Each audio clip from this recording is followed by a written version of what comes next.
It's 10 a.m. on the 12th of November 2025. South of the Lesser Antilles, the sea glitters under a sharp Caribbean Sunday. On the bridge of the USS Jason Dunham, a sudden radio alarm cuts through the calm. Unidentified vessel approaching, bearing 110 degrees. Through binoculars, the officer on watch spots a small Venezuelan fishing boat heading straight toward them, refusing to change course or answer calls. Engines thunder as the destroyer shifts position. Deck crews tense. On the fishing boat, men wave a Venezuelan flag, shouting coordinates that claim the water as theirs. The radio crackles again. Bridge, prepare to intercept. Every sailor knows this is more than routine. One mistake here could turn a tense patrol into an international flashpoint. From the command deck, the captain lowers his headset and mutters, "We hold the line." But whose line, and for how long before the ocean itself answers back? At first, it looked like just another routine inspection. A destroyer checking a small fishing boat, something the Navy does every week. But this stretch of the Caribbean isn't ordinary water. It lies east of Venezuela, near the disputed Essequibo Zone, a place where national borders blur and every radar scans non-stop. For years, this area has been the silent front line between Washington's patrol routes and Caracas's claim of sovereignty. For the US Navy, the mission was clear: enforce freedom of navigation and deter smuggling. But for Venezuela, every gray hull that appears on the horizon is a reminder of humiliation of assets frozen abroad, oil exports cut off, and 2 decades of sanctions that strangled its economy. What for one side is a lawful patrol feels, to the other, like an invasion of pride. To the sailors on the Dunham, it's not about politics. It's about duty orders, precision, discipline. But even they sense something different in the air. The fishing boat's defiance isn't random. It's personal. A local captain challenging the most powerful navy on earth because he believes his country has been pushed too far. Inside the combat room, one young officer whispers, "Sir, why here? Why today?"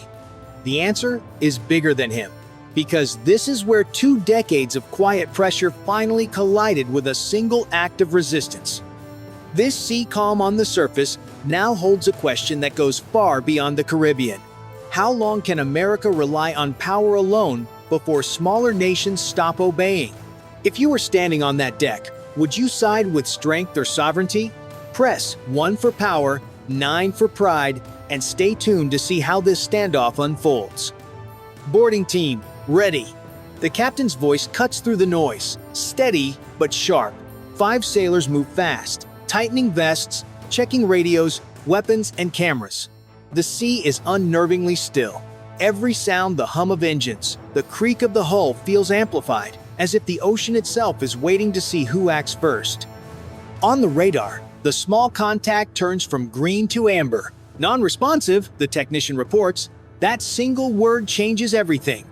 A rigid hull boat lowers into the water, bouncing in the glare. Inside it, young sailors grip their rifles and stare ahead at the small Venezuelan vessel drifting in the distance. From the bridge, Lieutenant Henderson tracks their path through binoculars. The headset crackles, 30 meters, 20, visual on crew. He can hear shouting in Spanish over the wind. "Waters of the Bolivarian Republic, you cannot board." The voice is raw, defiant. For a moment, nobody moves. The boarding team hovers beside the hull, close enough to see fear and fury on the fishermen's faces. Henderson feels the pulse in his temple. "Routine inspection," he calls through the translator, but even he can tell the words don't calm anyone. Then, with a thud, the small craft bumps the fishing boat. Boots hit the deck. Cameras from both sides record the moment, the kind of footage that can rewrite headlines in seconds. One sailor kneels by a blinking transponder and mutters, "Sir, these coordinates show we're inside their EEZ." Before the captain can answer, the radar alarm wails again. A new contact appears larger, faster, closing from the east. Venezuelan warship inbound, 25 miles and closing, the operations officer reports. Henderson swallows hard. They're not bluffing. The captain's order comes firm but calm. "Keep weapons cold. No one fires unless fired upon." The bridge lights dim, radios whisper, Hearts pound.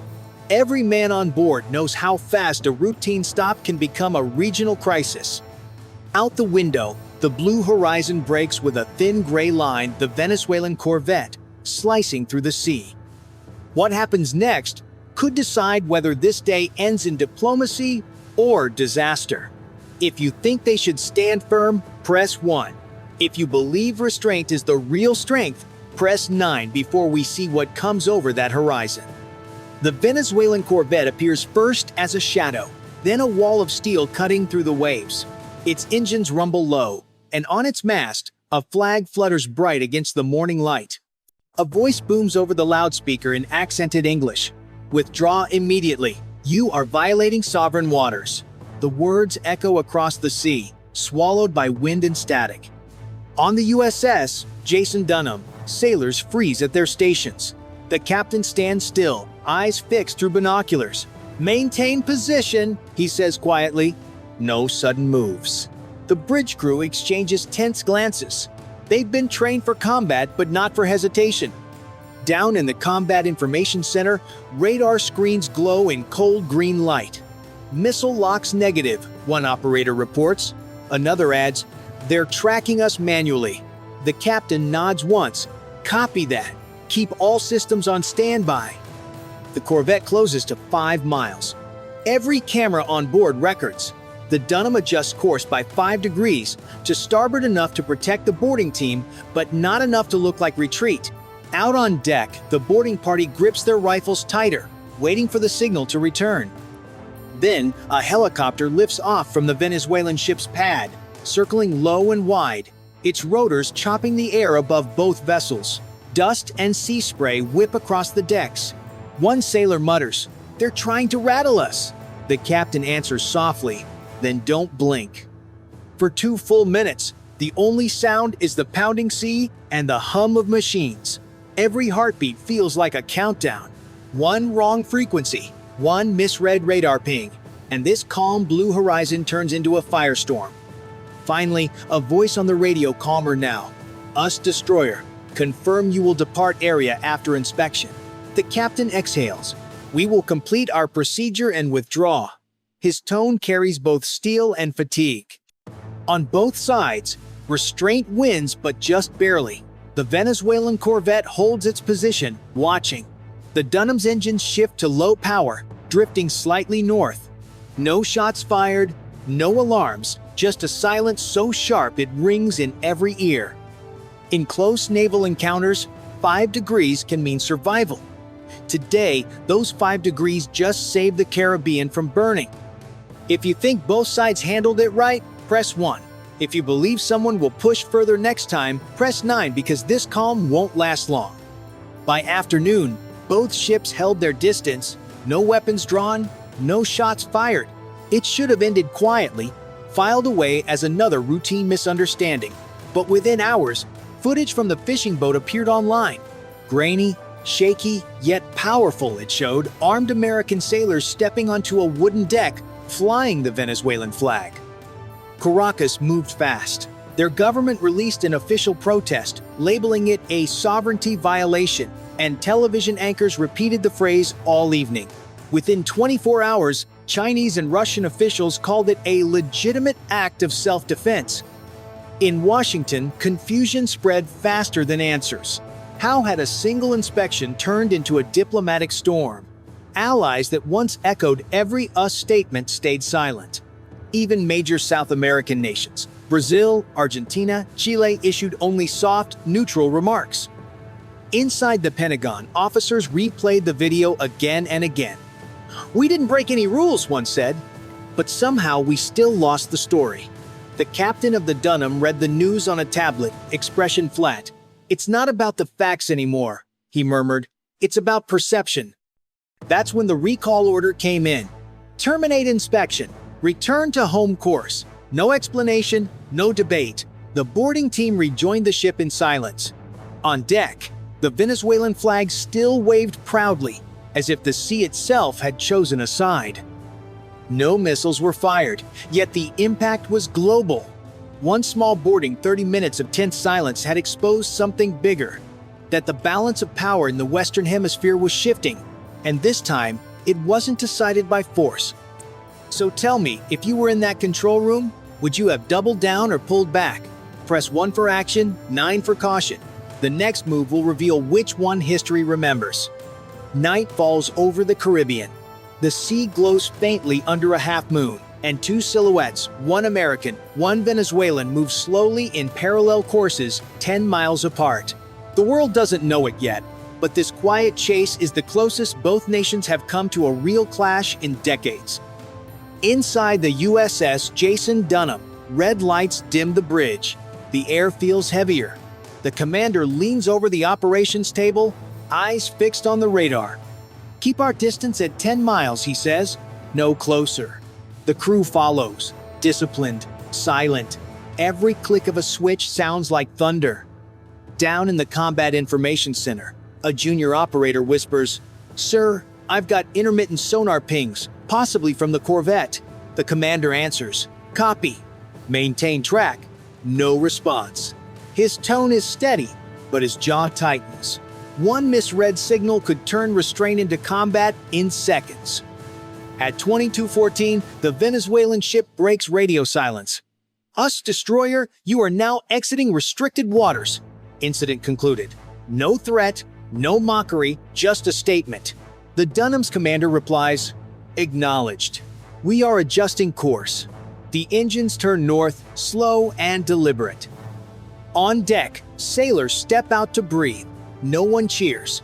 They just watch the fading outline of the Venezuelan ship under the moonlight. One sailor mutters, "Feels like we just lost something we didn't know we had." Another replies, "Maybe we finally realized we can't own everything forever." As the destroyer moves away, the sea returns to silence. But that silence carries a message stronger than cannon fire. The world saw a small nation hold its ground, and a superpower choose to back away. It wasn't weakness, it was awareness. Power still matters, but now, so does perception. The next morning, headlines around the world will frame the event differently. Caracas stands firm. Washington shows restraint. The Caribbean balance shifts. Each headline tells a different story, but all share one truth. The age of automatic obedience to America may be ending. If you think pulling back was the right call, press 1. If you believe strength means never retreating, press 9, because what comes next will test both. By dawn, the USS Jason Dunham was already heading north toward Puerto Rico. The sea was calm again, but nobody on board felt it. The mission log would record a simple phrase, "Inspection concluded, no engagement." But every sailor knew the story was much bigger than that. Within 48 hours, the footage from the fishing boat flooded social media. On Venezuelan television, anchors called it a victory for sovereignty. In Washington, spokesmen described it as a misunderstanding. But across the world, analysts saw something else, a turning point. For decades, America's strength came not just from its weapons but from belief that no one dared to challenge it. Yet this time, a small coastal nation had done exactly that, and survived. No sanctions lifted, no deals made, no apologies exchanged. Just a quiet moment that revealed the limits of power. Inside think tanks, old theories began to crumble. The dollar's dominance was no longer absolute. Nations once afraid of US pressure were now trading in local currencies, forming new alliances, rewriting the rules. Power was shifting, not disappearing, but spreading. On the Dunham's bridge, the commander looked out over the empty horizon. "We used to draw the lines," he said softly. "Now the world redraws them for us." His words hung in the air, heavy with truth. That night, Professor John Mearsheimer spoke at a policy forum in New York. "This wasn't aggression," he said. "It was a mirror. When the world stops fearing your power, you either earn respect or lose relevance." Weeks later, the Caribbean returned to its quiet rhythm, but the aftershocks continued. New naval drills were planned, oil routes re-evaluated, and foreign ministers met behind closed doors. Each decision carried the same question: how long can America hold a world that's learning to stand without it? As the sun set over the Caribbean, one truth became clear: the age of command was giving way to the age of consent. and the nation that understands that shift first will shape the next century. If you think this was the start of a new era, press 1. If you believe America can still command as before, press 9, and let's see which vision of power survives the storm.